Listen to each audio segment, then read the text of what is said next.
if you want to grow, if you want to strap that rocket ship engine onto your company and grow really fast, Marketo is really great for that. If that is not the future of your company right now, HubSpot might genuinely be a better fit, right? What are you trying to do, right? What are your goals for your instance? What kind of campaigns are you hoping to run? What are some of the key pieces of architecture, right? Because what I initially want to do is sort of figure out what are they hoping to do and what am I actually seeing, and sort of identify the delta there. It's not just about opens and clicks. The goal is often to drive pipeline or to drive registration somewhere. Companies these days are using Tableau, they're using Power BI, they're pulling into like a third-party tool to really be able to do the analysis that they want to do. Marketers have thought about their audience and are writing to their audience, right? The emails, even though they're generic emails that I'm sending on behalf of them to thousands of people, it feels very personal, right? It feels like they are talking to me specifically. That is such a good feeling, right? The best emails also render really well, right? Like the experience of receiving the email in your inbox is really crisp and smooth. And that doesn't mean that they're like very fancy emails, right? Some of them are very simply designed. Some of them are very fancily designed. But when they hit your inbox, it is just a nice, pleasant experience to engage with that email. Before you launch your next multi-channel campaign, spend some time testing different variables across your audience to see what they actually like, right?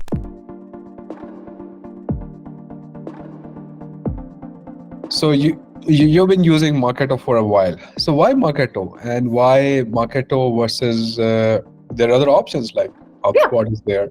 So can you please talk about that? I will say some of this is just chance. It's just where my career path has taken me. I originally started out as a marketing generalist, so I was doing a little bit of everything: social media, design, video editing. At that time, I was also using like MailChimp and Constant Contact, and that's where I really first fell in love with the power of marketing automation, but at a very basic scale.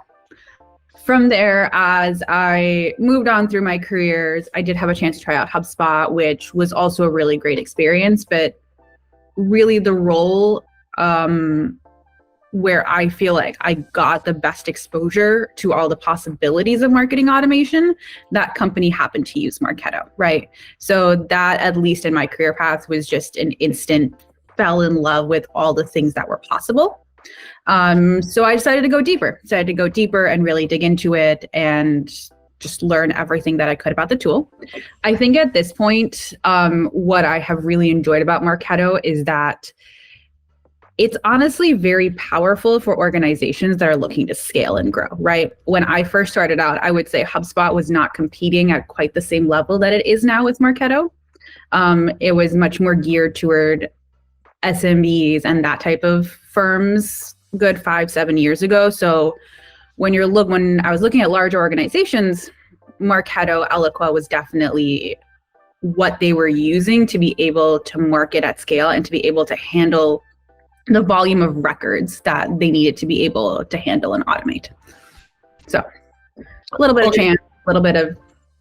So you got to Marketo, and so what are some of the biggest advantages that you've seen while using Marketo, if you want to just go deeper into that? Yeah.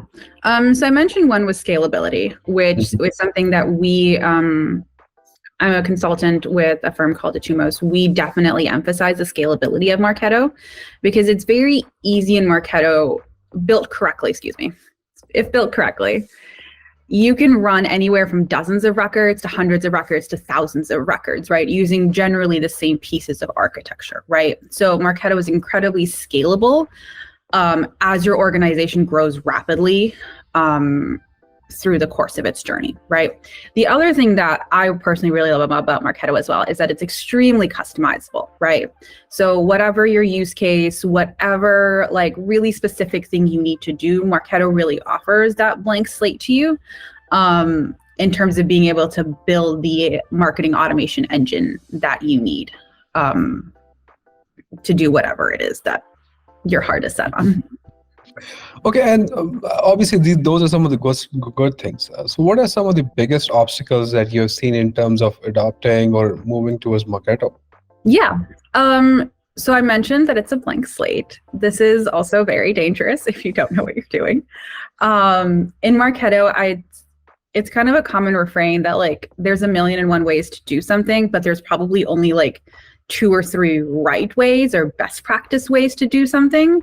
So in that case, it's very easy to find like a way to do it, but you often need you need expert guidance or you need a seasoned admin to make sure that you're really leveraging the tool, right? So whether that's hiring really well internally, contractors, using an agency, there's a lot of really great online resources as well. It's just really understanding that Marketo does not give you much out of the box, right? It's just kind of like, here's the tool, have fun, build what you may. And in order to make sure that you don't make some decisions that will result in a lot of tech debt or a lot of cleanup down the line, that you're going to need some guidance, some expert advice, some research on the internet to make the most of it. So that's definitely one huge con. Not a con, but just something very much to be aware of with the type of tool that Marketo is. And the other thing is, and this is true of a lot of different marketing technologies, is you need to make sure your marketing and sales teams are really aligned on what the tool can do, is going to do, and what data and other things that need to be connected into Marketo are going to have to come from the sales team, right? Because most organizations are using their CRMs as their central source of truth. All that data is then synced over to Marketo. But your sales team is often the one that's entering that data. So you need to make sure that you are well aligned with your sales team in terms of what data is going to be entered, how is it going to be entered, what are we prioritizing. And then on the flip side, as you're running marketing campaigns, as you're connecting with your audience, how are you then going to leverage all of that to then support your sales team? What can they expect from you in terms of what you will be providing in terms of the campaigns, the reporting, the insights, whatever, right? So making sure that everybody is on the same page is often really critical to getting the most out of Marketo and really any marketing technology tool. Okay, that's awesome. So let's just talk about some of the use cases. As somebody who's actually just implementing Marketo for the first time, yeah, what advice would there be for them? So if you have like a net new instance, right? You just bought it, there's nothing in there. My first honest answer to you would be just to like get help, right? Because that upfront investment is going to make such a difference. Now, you folks are an agency, I'm from an agency, so I don't want it to sound biased in that respect, but you don't even have to ask an agency for help. You can go online, there's a lot of resources, you can find a favorite contractor that you love, but it's so critical to get that key foundation set up in a way that makes sense for your business, right? Because then if you don't, there is so much tech debt that can accrue. There is so much stuff that you're just gonna have to fix down the line. Whereas if you had spent the time and the money and the effort upfront to understand your business and your use cases, you can get it mostly right. And then somebody who's really good at a Marketo implementation can also help you set up a roadmap, right? Of we're going to do ABC now, and then it's really important that you do C, D, and E later on to make sure that your instance will continue to grow with your business. And then also as you're implementing it, making sure that you're really identifying what architecture and what framework pieces you need immediately, right? So for example, if your team knows that they are not going to be able to run campaigns immediately out of Marketo, like that's like Q1 is implement, Q2 is run campaigns, you can bump the infrastructure needed to run campaigns to Q2, right? That's not we need it immediately to get out the door. If you are, for example, marketing in only one country, your audience is only in one country, infrastructure needed to like do privacy compliance and collect what country they're in, the opt-in information, you can do a very streamlined version for your very specific use case and like push that down the road because it doesn't meet your use cases right now, right? But then running like a preference center so you can correctly subscribe and unsubscribe people, right? That's really important to get up front. Some of the basic, like getting the CRM sync set up correctly, all the web stuff in terms of like this is the alphabet soup, the DKIM, the SK, SPIF. I I am butchering that alphabet soup, but all that stuff to make sure that when the time comes, you can send the emails out of there. So it's really prioritizing that list and getting the right pieces ready up front.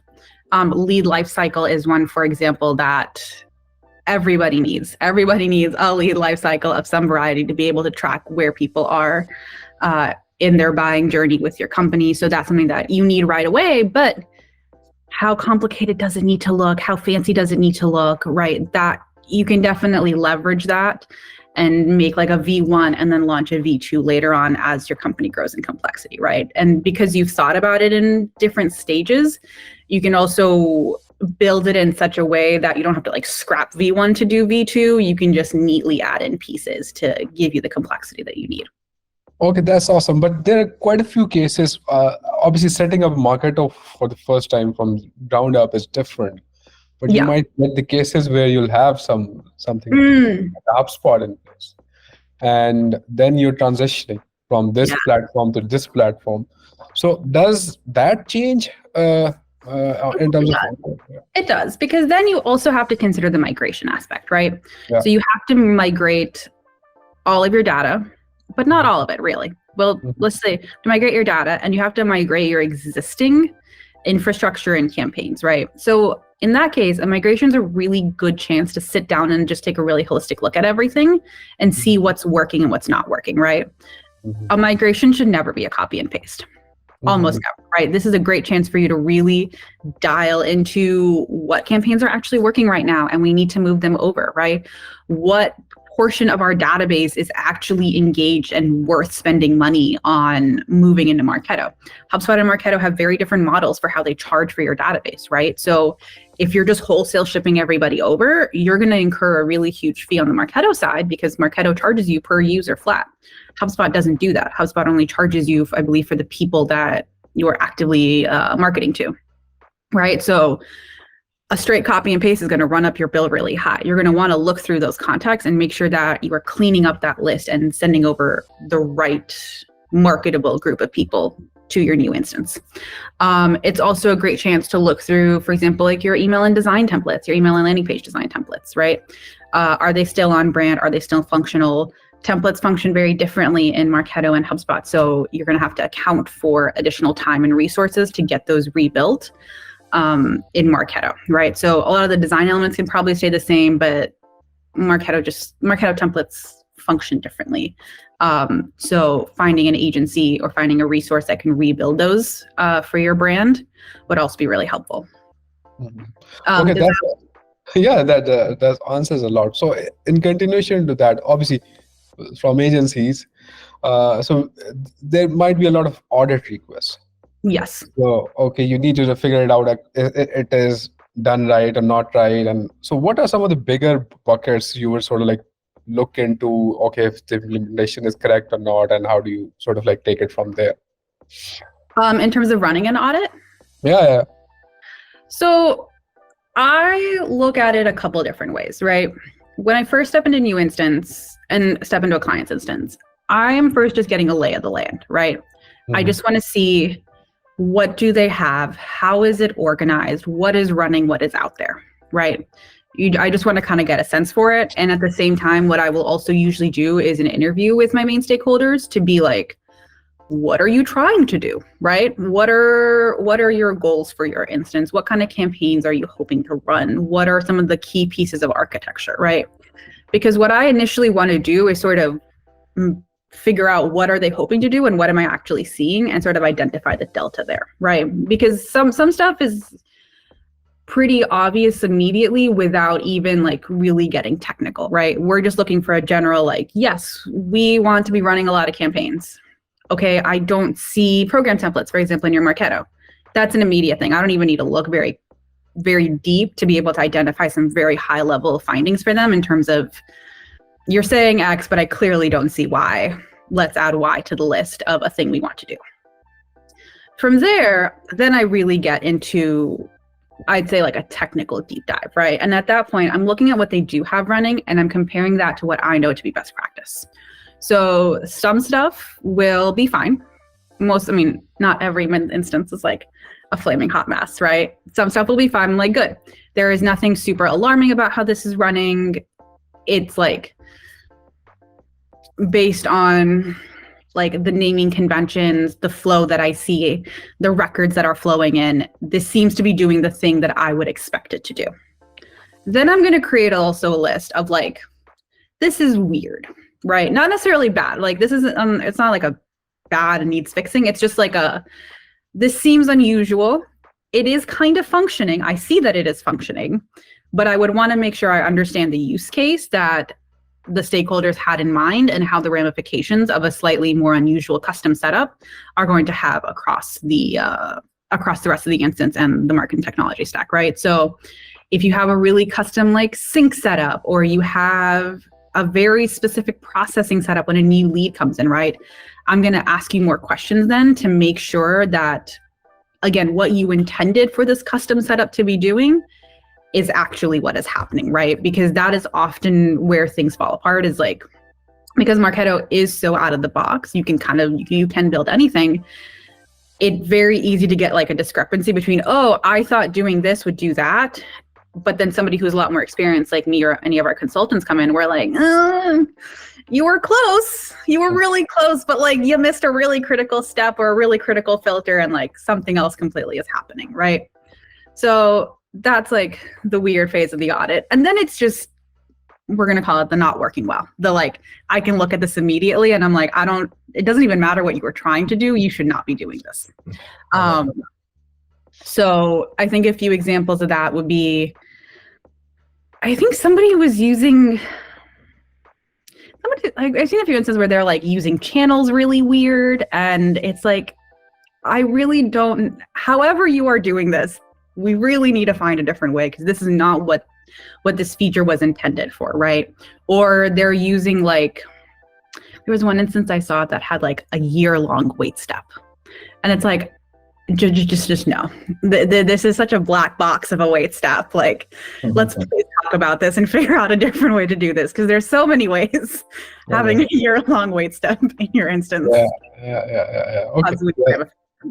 So okay, that's awesome. So in terms of implementation across different clients and different businesses, so is there like a template that works across every business, or does it change drastically from one business to another? There are general best practices, right? That for most people you're going to want to start with. So for example, lead lifecycle, program templates, there are some very standard pieces. Those standard pieces then get customized based on what your business is, what your use cases are, right? So I think, this is a shameless self-plug. I know we have some migration resources available too. I'm pretty sure you folks do as well, that talk through what some of those standard pieces are. But then it also, so some of that stuff comes down to like bandwidth and like budget and things like that, right? Of what do you actually have time to do? What are your like resources available? Do you have the skills to do it? And that's where it can be really helpful to bring somebody on to help you, at least, even if you can't pay for them to build it, you can at least have somebody advise you on like, I only have 20 hours a week to put towards building things. What should I be building in my instance to get this up as fast as possible, right? Like having somebody else to talk to. There's several communities as well. Mops Pros, Mo Pros, LinkedIn has a lot of really great folks out there helping answer questions. Like Marketo, Adobe does a lot of, we have office hours with the champions, and a lot of other recurring webinars. So talking to somebody to help understand how you can customize the basic pieces is probably the best route there. Yeah, okay, that's awesome. So you might have seen some cases where there are multiple different marketing campaigns with different objectives. So how do you handle all of those cases? Yeah. So I think the first thing I want to make sure is that everything's being tracked, right? So within Marketo, making sure that you're using individual programs and really distinct UTMs to track all of the different activity, right? Because once it's all labeled, it's much easier to holistically roll up into an overarching report. But if it's all just coming in as one big muddle of data, that's very hard to parse through afterwards. Then I also would want to make sure that when my clients are running a campaign with a bunch of different objectives, that they still have ultimately like one final goal in mind, right? So if you're running a webinar and an ebook and an event, like we still want all of those pieces to be driving toward the single thing, because we want your audience to have a really good user experience, right? That like where the messaging is really simple and really clear, that doesn't matter how you interact with us, our goal is eventually to get you to X, right? So then when you're looking at the webinar performance, when you're looking at the ebook performance, you can see how all of those contributed individually to the overarching goal. And then from there, it makes it much easier to figure out, okay, the webinar did really great in terms of performance, the event not so much. The next time we go around, we can like weigh ourselves out differently in terms of where we invest our energies. Okay, that's awesome. So which type of data or insights that is available from Marketo is mostly utilized by the clients, and specifically for the strategic decision making? Yeah, so I am working mostly with campaign ops clients, so I'm doing a lot more campaigns work. So they're typically looking at a lot of just like the nitty gritty data, right? Email opens, email clicks, webinar attendance, conversion off of list imports, event attendance, especially in terms of like who visited the booth, who scanned their badge, all of that kind of stuff. But they're also, the really best teams that I see are not just fussing over like the individual tiny little metrics, because we all know that like email metrics are really inflated these days. There's so much spam, there's so much garbage out there, right? It's very hard to use any single data point as a source of truth, but they're looking at the holistic picture, right? And this is why I mentioned earlier that having that one overarching goal is really helpful, that it's not just about opens and clicks. The goal is often to drive pipeline or to drive registration somewhere. So we're following that activity down the funnel to see how is it actually impacting things, right? So one client that I have, they're running maybe a dozen nurtures or something, but they're also tracking all of those emails to see how those contacts are later on contributing to pipeline for them, right? So we look at the email metrics just to make sure that there isn't something wildly wrong over there or like wildly successful that we need to dig into. We just want to make sure that the emails are performing decently well, and that what we're really looking at is down the line, how is it actually impacting revenue for the company? Okay, so Marketo has quite a few other options, like, so there's a revenue lifecycle modeler. So so have you seen the utility of that, or does that work? Or because the reason I'm asking, because most of the data actually comes from the sales side. Okay, the sales maybe it's a sales force which is giving the actual, okay, this is what happened with your leads. And how do you sort of like see that on the marketing side of the table? Does RCM help with that? I'm going to be honest, not a lot of my clients use RCM. I haven't seen it used very often. I feel like a lot of companies these days are using Tableau, they're using Power BI, they're pulling into like a third-party tool to really be able to do the analysis that they want to do, right? Mm-hmm. They're also often using a data warehouse to store all the marketing data, all the sales data, everything in one central location. So that way they can pull exactly what they need at whatever historical level they need to be able to do that reporting in a third-party tool. So just not seeing too terribly much of revenue modeler. From what I've seen, it's interesting and useful, but I just haven't had a chance to really dig into that with the client yet. Yeah, so is it like Marketo like missing out on something that of having a solid offering in that particular space in terms of analytics? It could be. I think it's something that most folks just haven't had exposure to, right? So in the course of your career, there are very standard Marketo functionalities that you will encounter.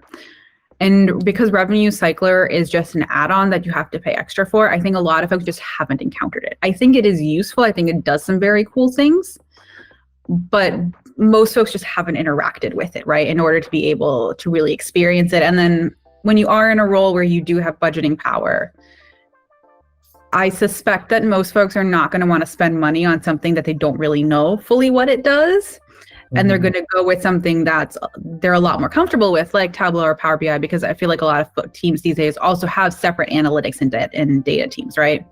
And they're going to lean more towards the tools that team is pushing, or that team is like, hey, we use X, Y, and Z to pull you the reporting you need. And if you haven't been exposed to revenue cycle or revenue modeler, you'll be like, yeah, I mean, you guys are the experts. That seems like a great idea. Okay, that's awesome. So let's just get into some interesting use cases. So let's just suppose you launch a Marketo campaign and you see a decline in customer engagement. Yeah. So how would you sort of like discover the problem? How would you resolve it? Yeah. So the first thing that I would do is, so usually most of these requests come to us because somebody has like messaged us or emailed us being like, something's going wrong, please come and help. And the first thing that I always want to hear from somebody is, what do they think is happening? And what did they expect to happen, right? Because there is always the case that the thing that is happening is what is expected to happen, and they just didn't understand that was the expected outcome. And that's just an education piece. Now, for the purpose of this, let's like assume that there is something actually wrong. But even then, to know what is wrong, you do need to understand what the expected outcome was, right? Because then you can then start to back into what actually went wrong. So let's say we expected people to register for a webinar and they're not showing up on the register webinar platform, on the webinar platform. So now that I know what the expected behavior is, I'm going to go start looking into all the technical things first, right? So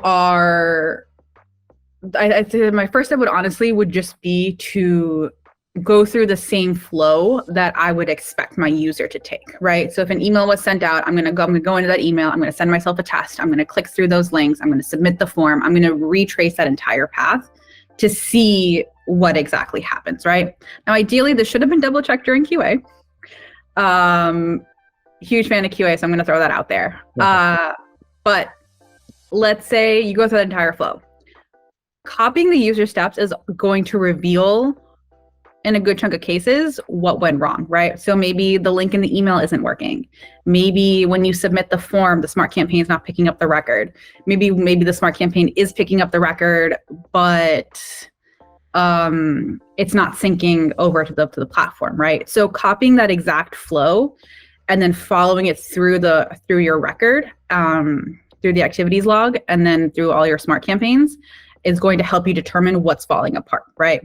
So you want to check that everything that is firing is actually firing the way that you think it should. So that may reveal the problem sometimes.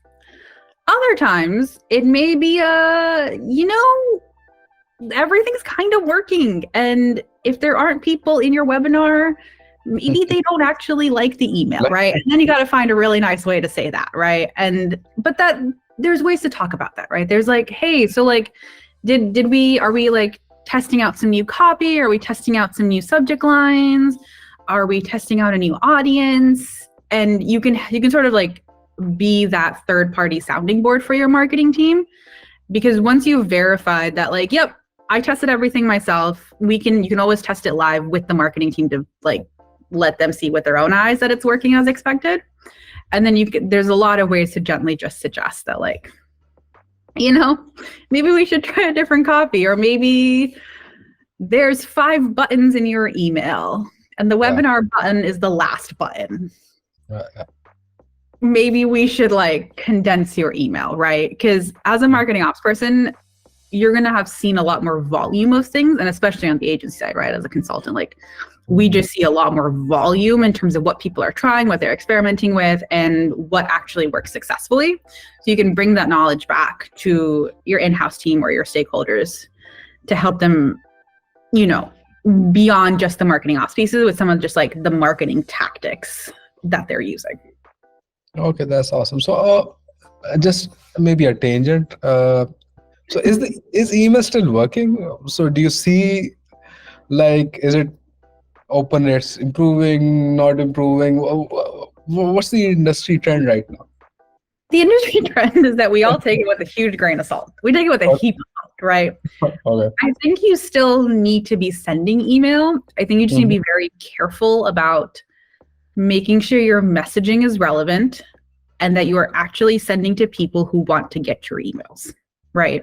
And that you're very thoroughly testing in terms of like, does your audience specifically prefer longer emails, shorter emails, conversational emails, really formal emails, plain text emails, designed emails, right? You need to make this channel customized in a way that, like, I think in the past people just haven't had to, right? There's been a lot of just like, we'll send an email to 1 million people, and because it's 1 million people, we'll get some kind of result, right? That doesn't work anymore. But I think it just needs to be one more part of your toolkit that B2B marketers have these days. And then you really, really should not get hung up on email metrics, right? Okay.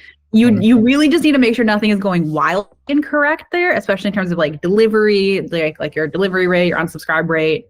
You know, you're hitting some basic general like good email hygiene metrics. And then from there, again, look at like later down the funnel, right? So are you getting your webinar registrants? Where are they coming from? Is email a good channel? Maybe it's LinkedIn is a better channel. And then are the people who are registering, are they actually like converting later down the line, right?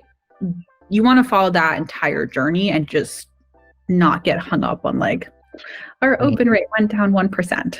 Fussing over that it's going to give you stress and heartburn and not really get you anywhere.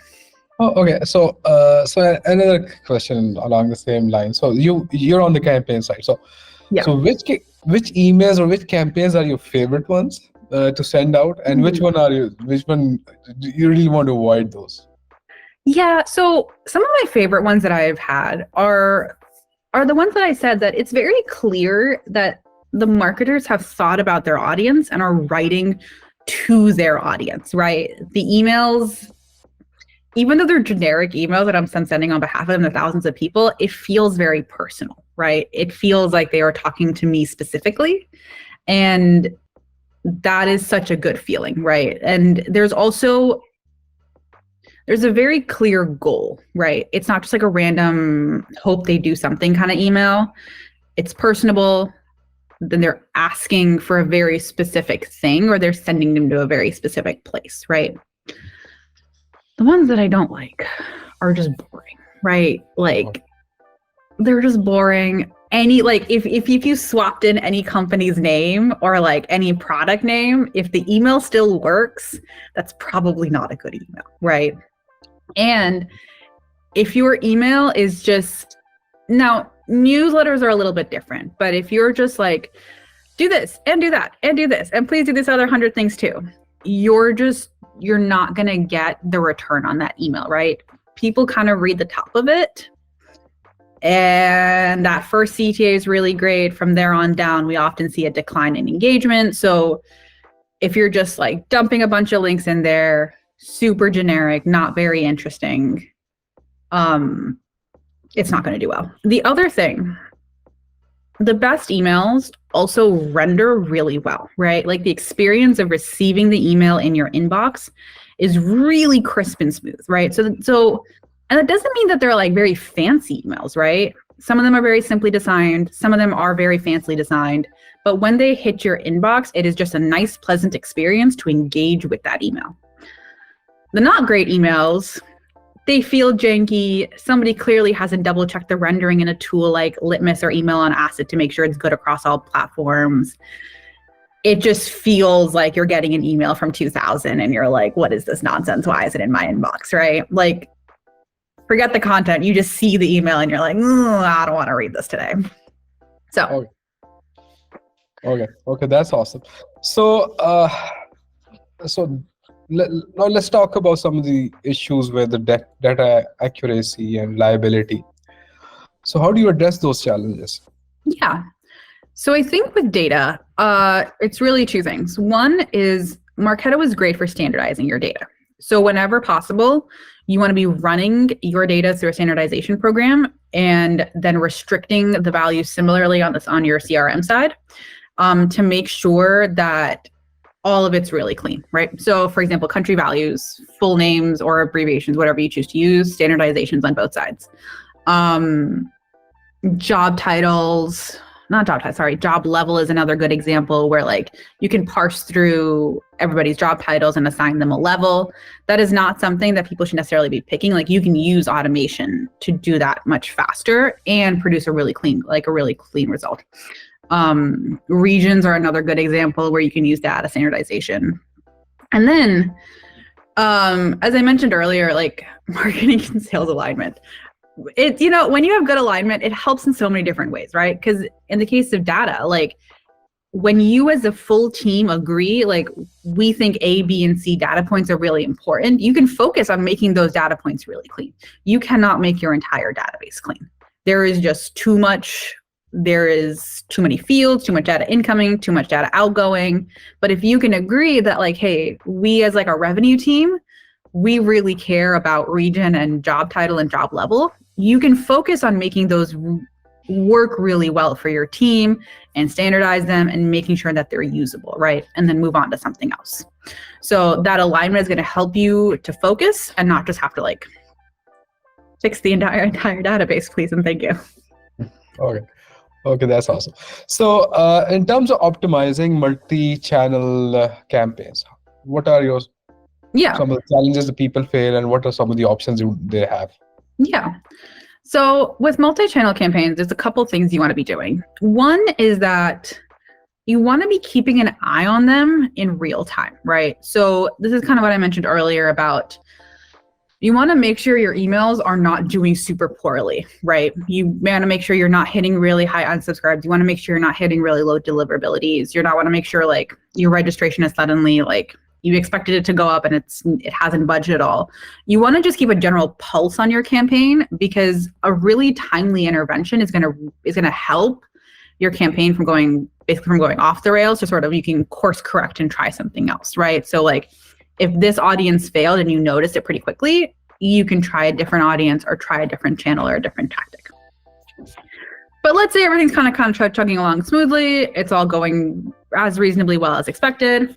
Then you can use a post-campaign analysis to really dig into what worked. And this is where making sure that you have the right tracking through UTMs and your programs can really help you understand what drove traffic towards the ultimate campaign objective, right? So you can see that webinars did really well, as I mentioned earlier, or like your list imports. I'm making stuff up. And then decide for the next time, do we want to dig deeper into webinars? Or like if email didn't perform well, do we want to run some A/B tests to figure out like, was it subject line? Was it the CTA? Like where exactly did our performance not meet our expectations, right?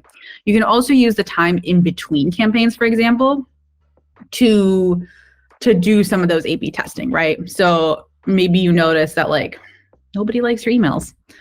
So before you launch your next multi-channel campaign, spend some time testing different variables across your audience to see what they actually like, right? Maybe they like friendlier subject lines. Maybe you've been writing them really long emails and they prefer shorter emails, or maybe the vice versa, right? Maybe they really like a personal note from a CEO or something that gets the most engagement. Testing out the different tactics between campaigns. So that way, when you get to the campaign, you have a better idea of we're going to do X, Y, and Z, and we expect to see ABC.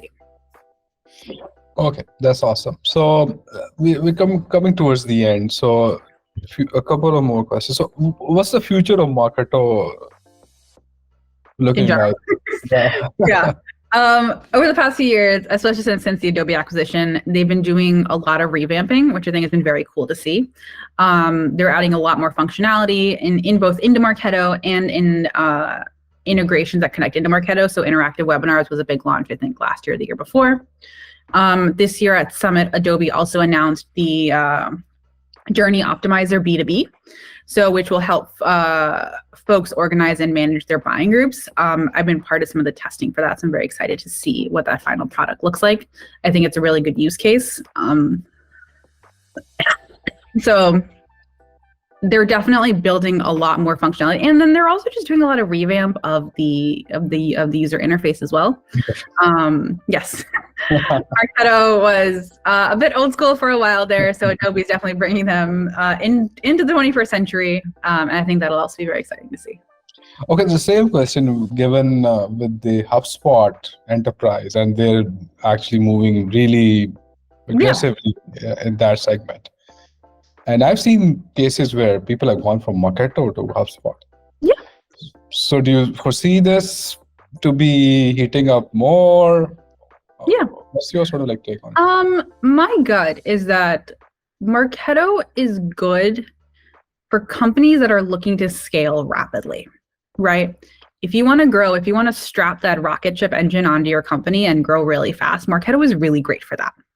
If that is not the future of your company right now, HubSpot might genuinely be a better fit, right? Because HubSpot also has a lot more out of the box that comes with there. You still need an admin to get the most out of it, but it's a lot more user friendly in terms of the interface. It charges you a little bit differently in terms of only marketing contacts. So if you're a smaller organization, that's a better fit. But at a certain point, when you need to be doing really custom things, really specific things, Marketo is just a better tool for those kind of use cases, right? HubSpot, I don't think is there yet. Now, I'll be fair, I'm not super into HubSpot. We have HubSpot clients. I sort of keep my eye on the HubSpot news. I think HubSpot is adding a lot more new features, but I think they're aiming at different types of companies and companies with different types of trajectories, right? So HubSpot can grow with you. Marketo, honestly, you probably need to be at a certain size to justify the cost and expense of it and to get the most use out of it. Okay, that's awesome. So in terms of your sort of like wish list or some dream features that you want to see in Marketo, what are those? Some of it's like really small things. Like there was one thing, like sometimes like the folder structure annoys me, and like I want to be able to move folders around in a very specific way, or like I want to be able to select all the assets in a folder and like wholesale move them instead of one-on-one. That's like small little nitty-gritty things because I've been using it for 8 years and it drives me bonkers on a daily basis. Okay. I think on a more holistic level, I'd love for Marketo, and this isn't even like strictly Marketo, like HubSpot and Pardot, like Salesforce, and I guess it's account engagement is these days, is they have really robust learning platforms where people can get in the tools. Marketo does not have a sandbox that people can learn in. Mm-hmm. And that I think is really holding it back, how many people will grow into a Marketo career. Because it is like you can only learn Marketo on the job. And that's a very hard place to be. And it is limiting the number of people who can really make a career out of this, because you just have to get lucky in some sense, right? So I think my ultimate wish list would just be to like have a similar, the way Salesforce has Trailhead, have a Marketo Trailhead for people. Yeah, I wish I will try to tag Marketo people in it and see if the feedback goes through. Okay, that's awesome. So I mean, again, I truly appreciate your time and effort. So I mean, it was a great session, and I actually learned a lot. So I mean, so that's and I hope it adds a lot of value for our end customers. So again, very, very appreciative for your time and effort. Anything you want to add, anything you want to ask, please. Honestly, I feel like I made Marketo sound like a lot of work, but it's really fun. I do genuinely. Okay. Marketing automation is so much fun because you get to build things and you get to send them out in the world and you get to see what happens. And I think it's great for us folks who have like a little bit of creativity, but are also kind of like operationally minded, analytically minded. It's a great career for people who have a little bit of both in them. Okay, that's awesome. So again, I truly enjoyed it. So we'll stay in touch. We'll Absolutely. Keep talking more and see you around. All right, I'll see you folks around too. All right, bye. Have a nice day. Bye-bye.